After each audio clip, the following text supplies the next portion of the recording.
we're back here on the show, and we have ordained priestess Jasmine Starchild here joining us, and that's just sounds great. Let's dive Tell into us all about that. Yeah. Sure.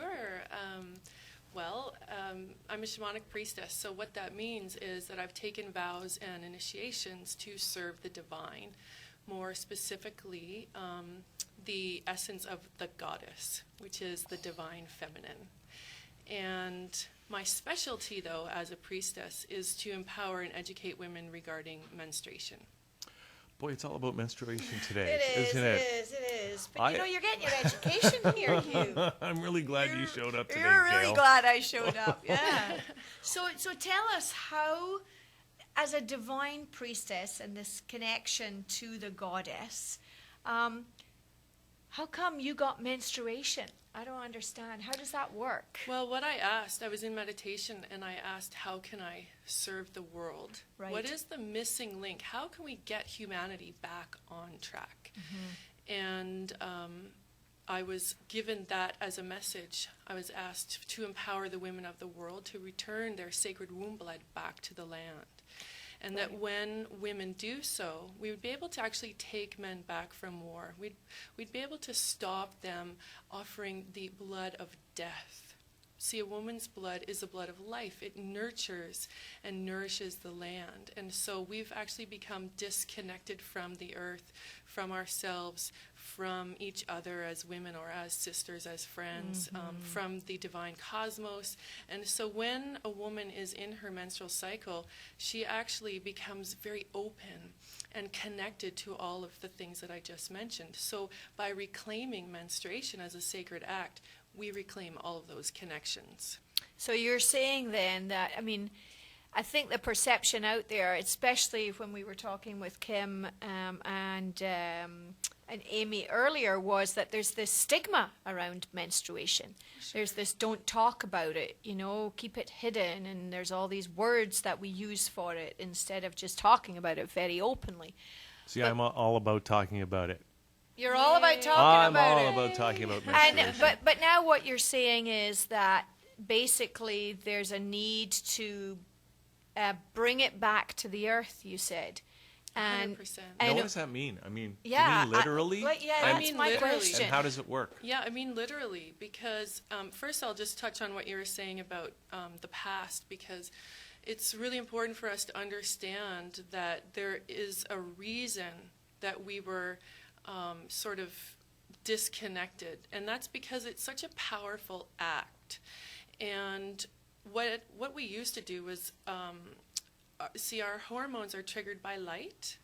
And so before artificial light, we were all in the same natural cycle, the circadian rhythm of the earth, the ebb and flow of natural cycle. So we were all seeing the same sun, the same moon, this sort of thing, which meant we were all bleeding or having our cycle at the same time. So there was a calendar that was built on this cycle. If you study the Mayan way, that was one of the original time counts. And this was all built around the women's menstrual cycle because it was so obvious. You can't really deny that this is occurring in the physical body. And we were all grouped together. We would all sit down. We would relax. We would take care of each other. We would tell stories. We would help each other heal if needed. That was a time when we'd do our crafting and our dreaming or drumming and singing, this sort of thing. So a real sense of community. Absolutely. With the women. Absolutely. And right. So when we became disconnected from that time, we became disconnected from each other. You see, we've become competitive. We've become judgmental of ourselves and others, or insecure. And so that's one of the reasons that I'm suggesting, if we reclaim that time as sacred and sit together or just sit in peace with our cycle, it's going to affect all of those connections again. So is that the work that you're doing right now? Tell us a little bit about how you make that happen in your community. Well, what I've done was, with that vision that I mentioned in my meditation, I saw a tent And so I had one made in Morocco, and I had that shipped over to Canada, and I took it around to festivals. This is how it started for me. I love camping, I love nature, and so when we are at these music festivals, often women are connecting to the land and their body responds. And so we wanted to have sort of a safe and comfortable, clean environment to explore that cycle in that time of the month. So I took these tents from festival to festival, and I would do little workshops, and I would give these teachings or just one-on-one talks and just sort of say, this is what I've been doing. And it would spark something inside of that woman, and then she would come back to me later and say, I tried what you've been doing, and I no longer have pain, I no longer have cramping, and I have this peace inside of me now. So thank you very much. And so I was really responding to that sort of feedback, and I just kept going. And now I teach workshops. I have a YouTube channel called Medicine Movement, where I just sort of share stories and ideas and empower people that way. We have little groups here and there, women's groups gathering around the dark moon or the full moon and this sort of thing, and just talking and sharing and empowering women to get together, which is the most important part of the work, just coming back together. So, what I'm hearing you say is that you're having women in your environment come together around the whole area of menstruation, but that there's another bigger picture here about bringing the community of women back together. Definitely. Is that what you're saying? Absolutely. Yeah. So tell us a little bit about the difference between red moon, dark moon. What does that mean? Red moon is sort of a symbolic phrasing representing that time of the month, because when I was mentioning about our hormones being triggered by natural light, so we get on the cycle of the moon. We could be all flowing at different times, but originally it was around the dark moon, which means the phase when you can't see her. She's dark, the sky is dark, it's a time of starlight. And then full moon. So there's actually 4 phases of the moon. Right, so it starts around that dark moon, moving into new moon, and it waxes and becomes bigger into the full moon. So as the moon becomes full, originally that was the time when our eggs would become full, we'd become ripe, and we'd want to go out and celebrate. It was a time when we'd want to get pregnant and come together with others. And then during that dark phase would be more of a introspective, internal time, more of a softer time, where I always say you can't see her face, you couldn't see ours either. We'd be hiding in the tent, or now it would be in our room at home alone, and this sort of thing. So the phases of the moon are an integral part to understanding a woman. Right. And what's the effect on men in the work that you do? Because you did mention that by having the women return their life blood to the earth, that you could stop men from spilling death blood on the earth. Can you talk a little bit about that? Yeah, this really isn't a feminist movement. It is a shamanic movement which talks about healing, the empowerment and the importance of healing ourselves, each other, in this world. So men are an integral part of this time of the month. They're also, of course, affected by the phases of the moon. We're all little bodies of water, right? And so if you can imagine the oceans and how they ebb and flow or rise and fall with the tides, our bodies, or our emotional bodies, are also affected by that sort of tide. So they have their own cycle. When the women are together, that gives the men time to be together as well. So more specifically, though, relating to what I was saying around war, because the land requires this type of human connection, and the women have become disconnected, she is still receiving that blood, that life force. And when the women sit down or return that flow in a ceremonial way, it's going to re-imprint the land with femininity, and that she, the land, will no longer need to receive it in the other way. It will become a more healthy vibration, an uplifting sort of nurturing or nourishing vibration, rather than receiving it through the blood of death. Right. And the Dalai Lama said the Western woman is going to heal the world. So what I'm hearing from you is that you're doing this out in BC, I understand, Yes. right? So anyone here in Ontario or anywhere in the world watching this show, how can they get involved in this movement that you're talking about? Well, what I would suggest is that they just start exploring that on their own. Men can empower women to explore it.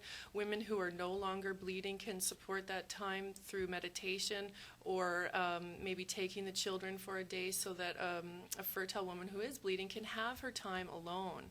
She could find me online and I could give her some ideas, but the most important thing is that she just starts exploring what that means for her, because everything that I'm sharing is only a suggestion.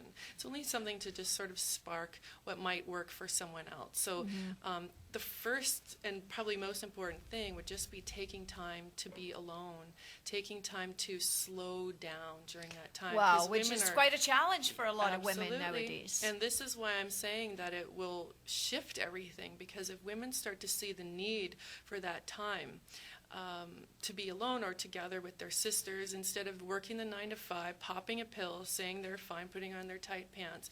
I'm saying just sit down, relax, set it up in your environment so that you can have someone cover for you on that heavy day. And then the men at work are more understanding.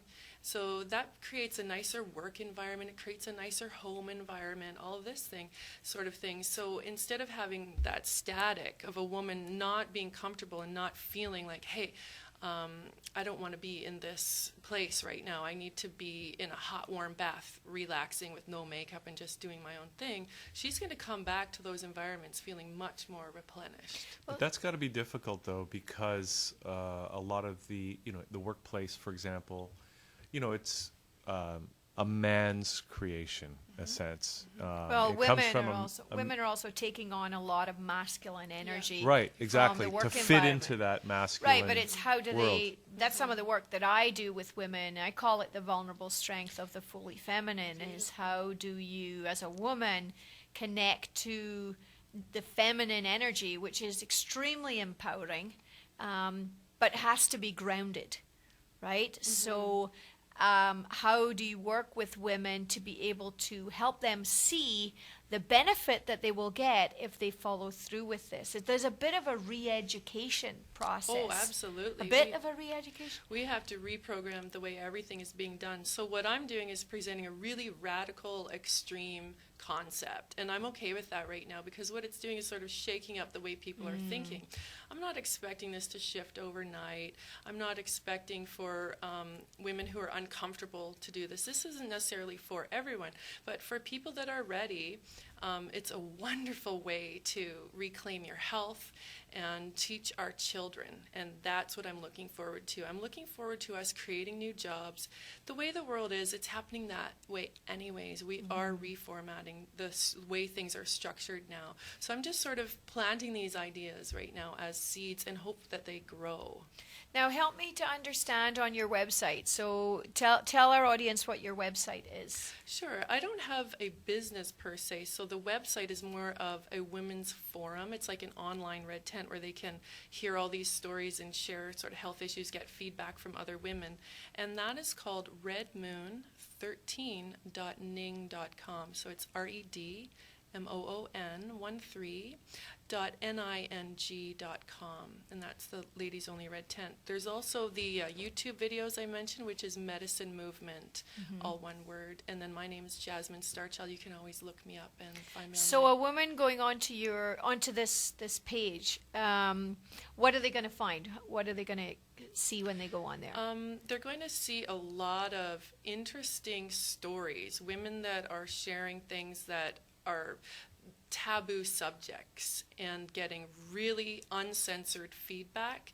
You're also going to see a lot of images such as my red tent, images of blood, because I'm sort of shocking people into awakening, into realizing the way it used to be. And so we're going to create a modern form of menstruation. Right. And is this, when I went on your website yesterday, is this the membership part? Yes. Where you go in and you sign in basically as a member. Why did you do that? I do it that way because as a priestess, I want to help women remember the old temples. And you wouldn't just open a door and walk into a temple. You would see the temple, you would breathe it in, you would be greeted by a priestess, you would be anointed, you would be cleansed. There would be a moment of sort of deeper awareness. You would Sounds tune like you're into- changing the energy. Absolutely. So in order for a woman to enter that site, I ask her to reflect for a moment, and that's all it is. Right, right. Now I was wondering why you did that.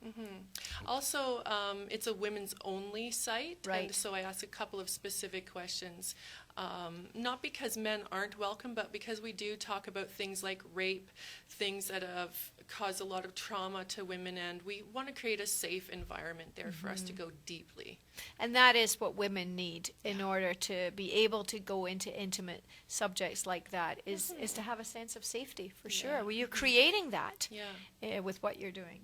Now, you're in Toronto today, but are you based in BC, are you still? Yeah, I'm living in Vancouver. I grew up here in Ontario. I'm visiting family, but I am in Vancouver. Okay, now if people, people anywhere in the world can access the forum online, and are you taking your tent anywhere in Ontario?